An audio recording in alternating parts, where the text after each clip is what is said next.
At 3 hours' time, Barack Obama will stand before the two houses of Congress and deliver the most important speech of his presidential career so far. He has somehow to persuade them and the rest of America that he knows what he's doing when he talks about fixing the economy.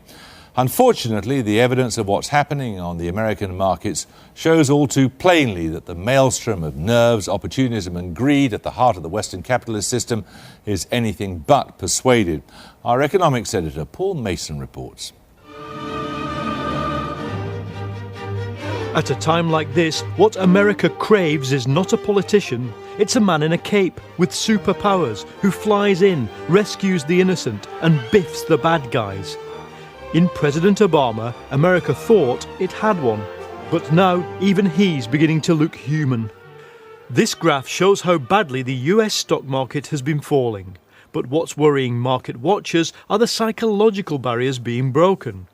Here's the long-term trend line going back to the early 90s, and now it's been broken. And those who chart the behaviour of markets say if the Dow does not bounce here, its next bounce, known as a support level, could be here or here.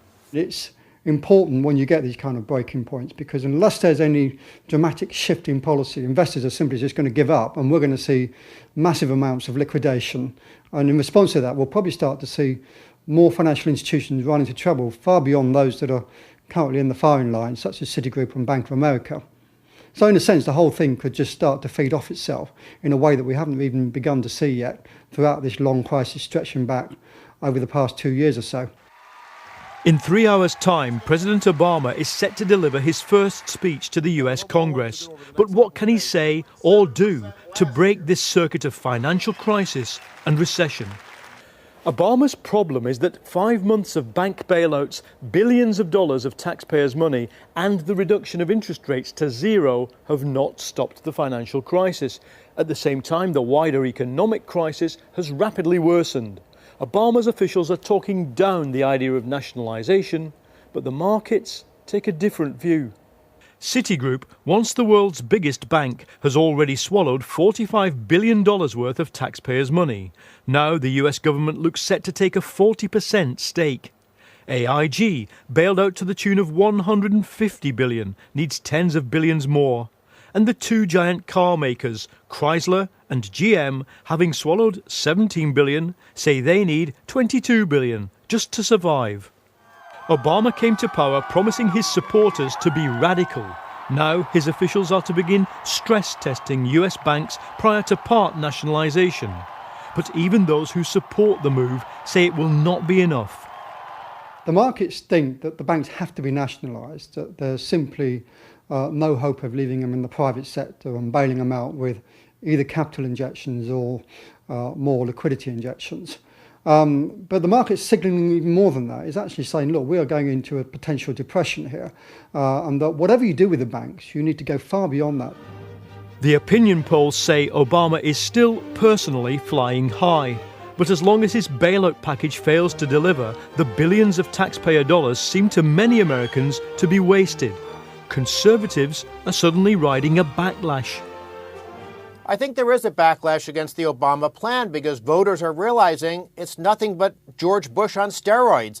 Bush spent 8 years increasing government spending, rewarding failure, subsidizing bad behavior, and now Obama's come into office and he's doing more of the same. The bailout plan of homeowners, the bailout plan for banks, the so-called stimulus, it's all old-fashioned, big government interventionism, and it didn't work for Jimmy Carter, it didn't work for George Bush, it didn't work in Japan in the 1990s, so a lot of voters are saying, this isn't change, we wanted to get rid of these policies. Today, the administration began the fight to steady market nerves. Federal Reserve boss Ben Bernanke made this prediction with a big if in front of it.